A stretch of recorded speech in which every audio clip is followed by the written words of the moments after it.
Hey MuvMinters, it's your girl Genty. I am in Studio B and we have this week's historical movements. So I am currently cosplaying as the individual who I will be talking about.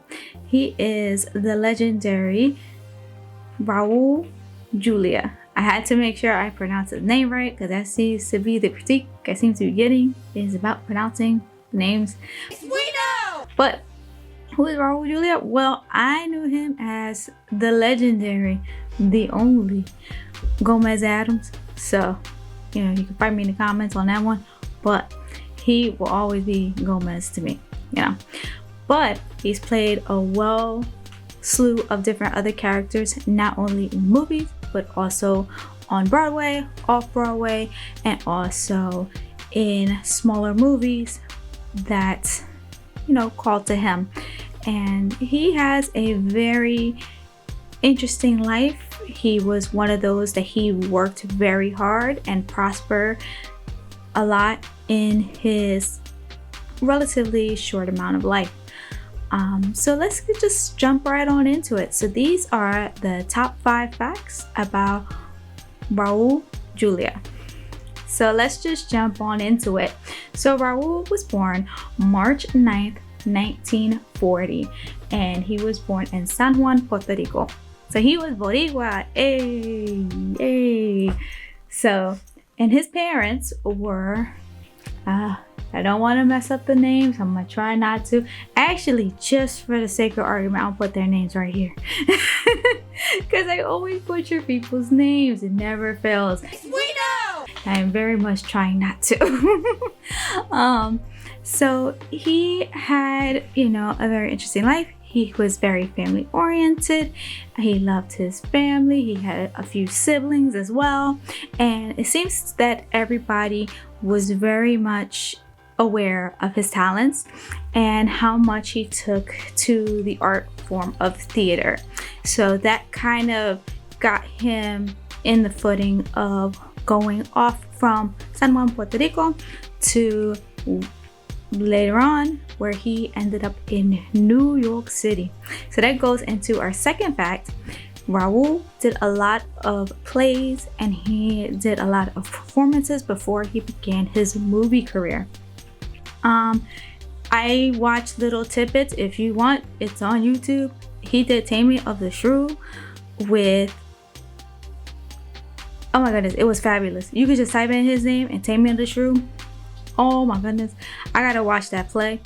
But of course, nobody else can probably do it as good as he did. What I liked was he kept his accent in these plays, in these roles.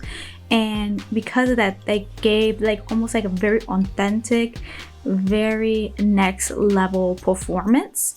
And it seems to be like that across the board because there's quite a few different theater performances you can actually check a look at on YouTube, not sponsored, but I would highly recommend it. A lot of the information I got for this, for my little segment was actually from a PBS documentary, which is called Raul Julia. It's called Raul Julia, I think, documentary, but there's a little subtitle to it. I'll put it right here. And I also put a link down in the description below. Definitely take a look at it. It's definitely worth a watch. This is just a small little sampling of things he has done in his life and, the impact he's had. So I definitely highly recommend, if you can, take a look at these docs. And also, like I said, there's plenty of information and video out there of his work. Not to mention his performances on the big silver screen. So that goes into our third fact. He has done a wealth of different movies, ranging from the very silly, everybody remembers him as the main villain in Street Fighter, even though a lot of people don't like that movie. I understand.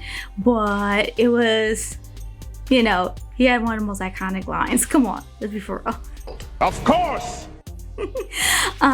He's obviously was Gomez Addams, and in I think it was 2 movies that there was. And he also did a lot of low budget movies that were more so not for money, but more for the script or having these individuals' ideas on the screen. And sometimes he would take pay cuts in order to, you know, be a part of these films because, you know, they couldn't afford them. So he would be like, hey, you know, I won't charge my usual fee because I want to be a part of your film, which I thought was awesome because not too many people do that. You know, let's be for real. Like, people are usually about the ching, but he seems to not have been. He seems to be very down to earth, and that actually goes into our fourth fact.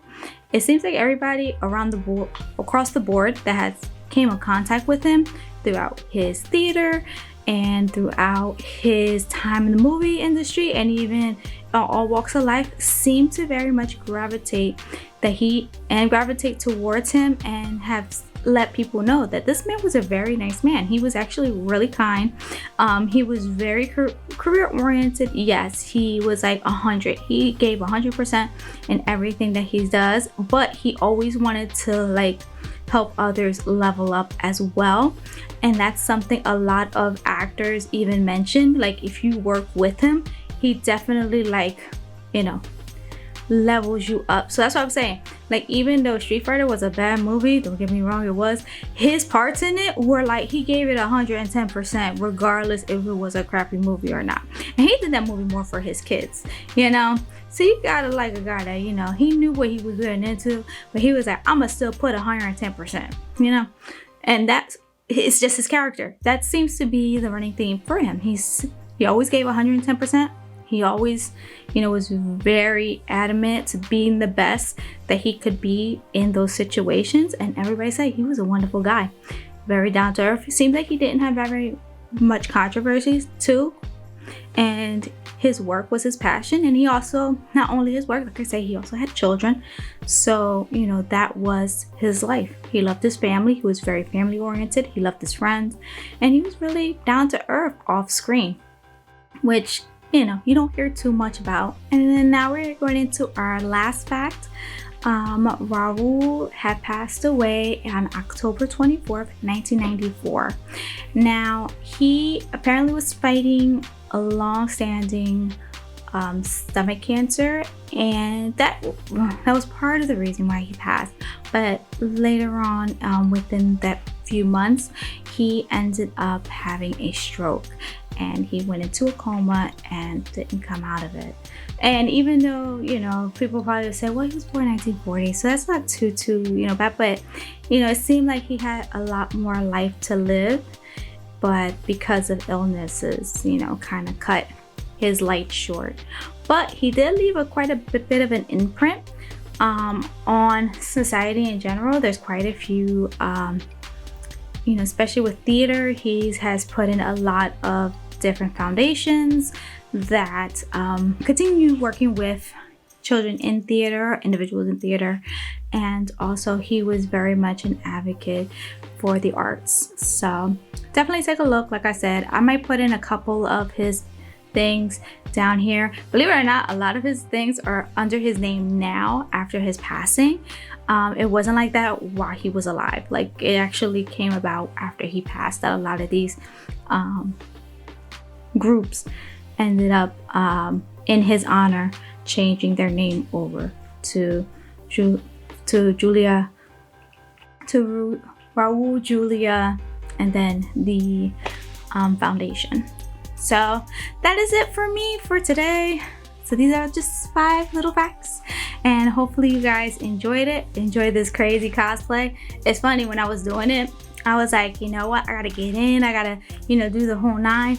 But at the end of it, I kind of look like the boy. I'm gonna put a picture of him right here, ding, of the boy that tries to dress up as Gomez in the ending of the second movie. The one that ends up dating Wednesday. Yeah, kind of look like him more. But, you know, yeah, you can't copy a legend. Let's just be for real. You really can't. But that's it for me for today. Hopefully you get something out of this, you know, craziness that is movement, historical movements.